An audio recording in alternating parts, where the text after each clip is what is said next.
Hey everybody, how's it going? Oswald's here. I'm going to show you guys how I make the Cobra Stitch paracord bracelet.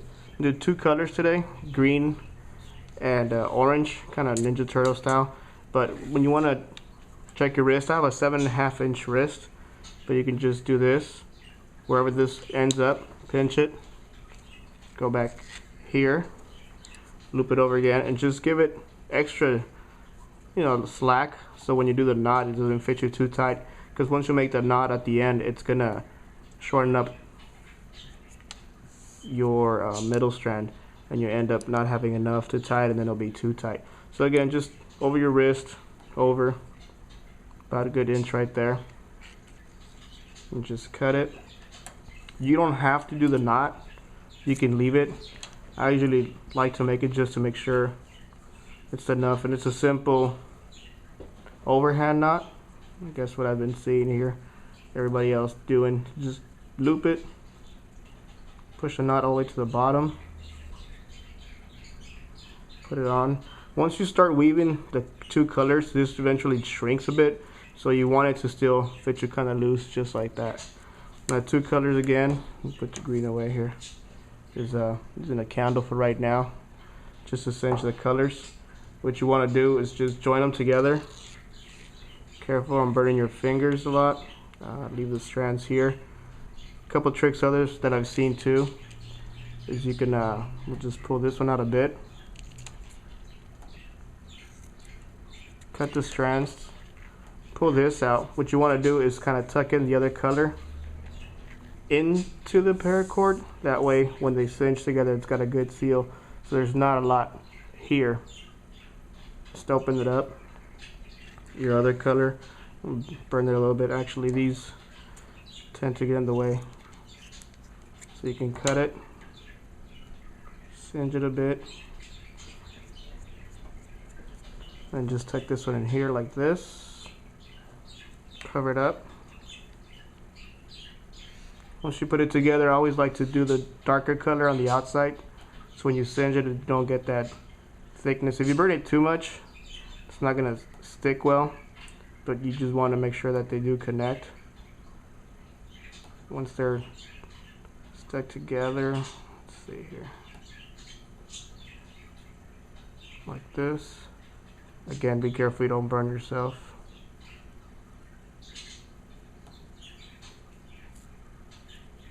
You can twist it. If it doesn't come out right, you can always go back, but you get the point. Just putting them together like this, maybe a little bit.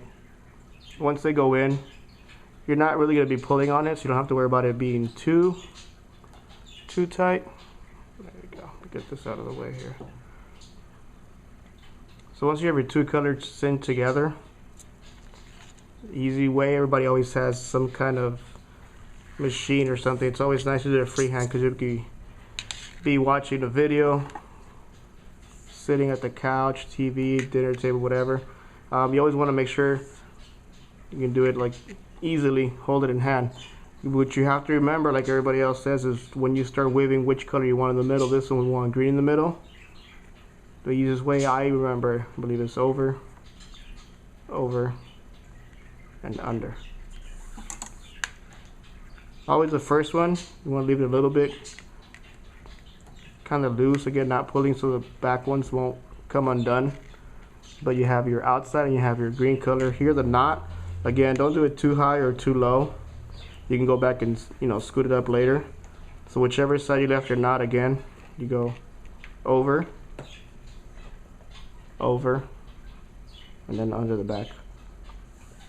This is where usually everybody takes a long time, but once you start doing it, like they said, enough, you get faster on it. It's the same process. I kept on getting confused, but I always remembered over, over, under. Now depending on the weave, how tight you want it, I've done these real tight. I've done other ones a little bit loose. It's just preference. It looks better when it's tight. Over, over, under. Pull through. Just make sure you keep pushing them up so you get that nice solidness in the middle and then tightness. Once you get to the second one, third one, you can start making it tight. Shrink this up, over, over, under. And again, everybody always cuts and edits videos for speed purpose, but you can just keep repeating yourself. It makes it easy for me. Over, over, under. Cinch type, over, over, under. It's like tying a knot on your shoes. Same thing, you're just throwing it from the other side. So over, over, and under. What you want to do is get to the bottom as far as possible. I tend to try it on a couple times. They do shrink a little bit once you wet them, so it's always good to go a little bit bigger. I came to notice my wrist is 7.5, so I'll make the bracelets about 8 inches. And after a while from being out on the street, you can shower with it, maybe working on your car, watering the grass, whatever it is. If it shrinks up, it's still not going to be too tight. You can adjust the one with the clips. You can just kind of pull some slack out the way I do it from the bottom, but with these with the knot, really it's trying to get the right size. I used 6 feet to weave, so I did 3 feet of orange, 3 feet of green. The middle one I didn't really measure it, but usually it's, again, the way you put it over your wrist and then go over twice. So see, you start getting that nice pattern going there, and you can start seeing it again. And always over, over, under. If you mess up, I mean, it's fine, you can just take it apart. I've had to do it a couple times, but you see I'm just holding it freehand. There's nothing else. This is the table, the other ones that I've done this here.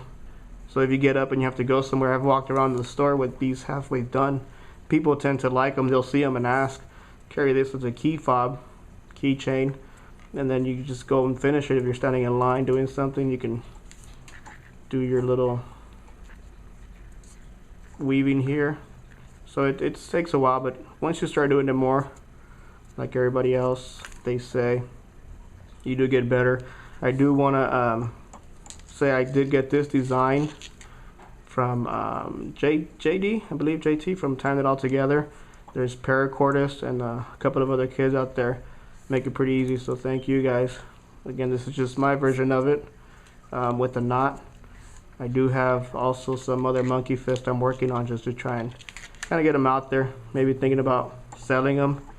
$10 seems to be a decent price. I've seen them online for 15, at stores for 5, but they don't do the nice tight weave. Like you can see this will stand upright, and it's getting there. If you feel this is too big, you can always pull this down. I've done it before and actually pull the whole thing out. So if you're feeling it's too much, I mean, you can. It's better when you do it up here. Right now it still is going pretty good. As you see, I'm almost done with it. So I'm gonna start trying it. You want to leave slack here. These with the clips are easy. These with the knots, once you get here, if you do the stitch all the way to the bottom, you won't get that nice hook. And these really do get a lot of strength. It's 550 cord, 7 strands, so it's the mil spec, real hard one here. Once you start getting it, you'll see when you kind of need to stop weaving, and just continue the pattern over, over, under, over, over, under. I learned by rote, repetitive, just keep doing it. Did one bracelet like 4 times just to get it. This one, again, the Cobra weave. This one is the River. That's one of the first ones I did too, but I've seen everybody mostly like the Cobra, but these are also ones I like to make. So here, let's see what we got so far. Again, you can put it over. I always like to do it from this corner of my wrist. Kind of tuck it in. See where it's going. Give you an idea. That's good length there. So you get a couple more. You can count the knots. I probably say maybe 5 more here. It leaves enough slack there. And yeah, just keep going through it, nice and tight. 6 feet usually is pretty good to work with. If you do get all the way to the end, it does become a little bit harder to tie it, but 6 feet to weave, 3 feet of each color. Again, I have a 7.5 inch wrist. Some of the numbers I couldn't find online, so I started just writing it down and seeing what worked best. So 7.5 inch wrist. The middle part, again, this one's always a little different to your comfort, however you like it, but see, we're kind of getting to the end. Over, over, under.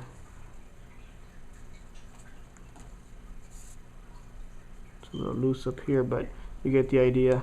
Keep stitching, keep weaving. If you get to the end, sometimes you can just cinch it at the last one, and it'll still be pretty good. See here, I could actually stop already. Let's see.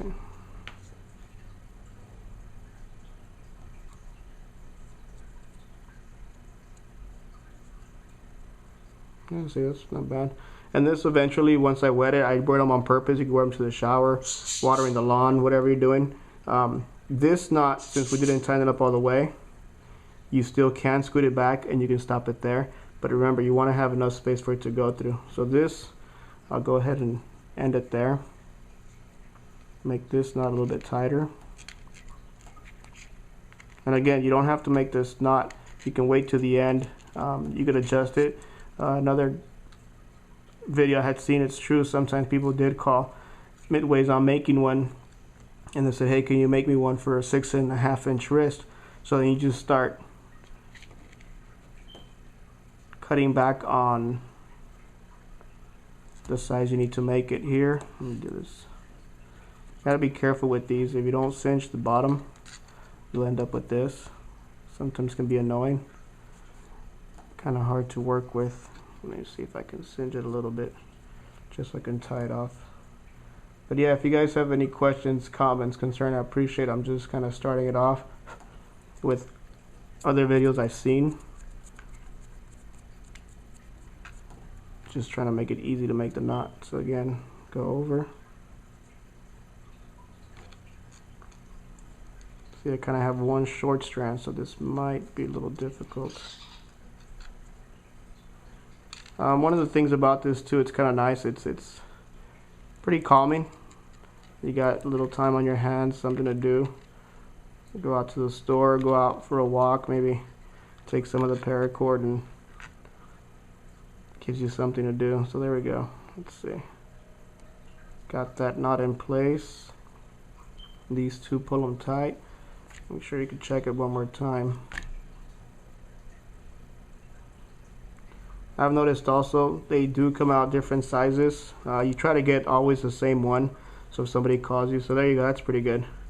So now to cinch it, like everybody always says, make sure, I like to pull these ends tight. This one more.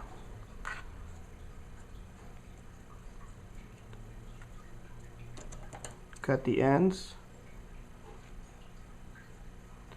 Leave a little bit because you do want it to dab it, so there's something there. Again, I usually have a lighter, just borrowing a candle for right now, but it doesn't have to boil. One thing I've noticed too, depending on the flame you have, you can squeeze it down, just lick your finger, just go one direction the same way. Sometimes it comes out pretty smooth, so it's a nice finish. It's not too rough on the edges, and you know the colors, you don't want to mess with that. These colors just kind of bright.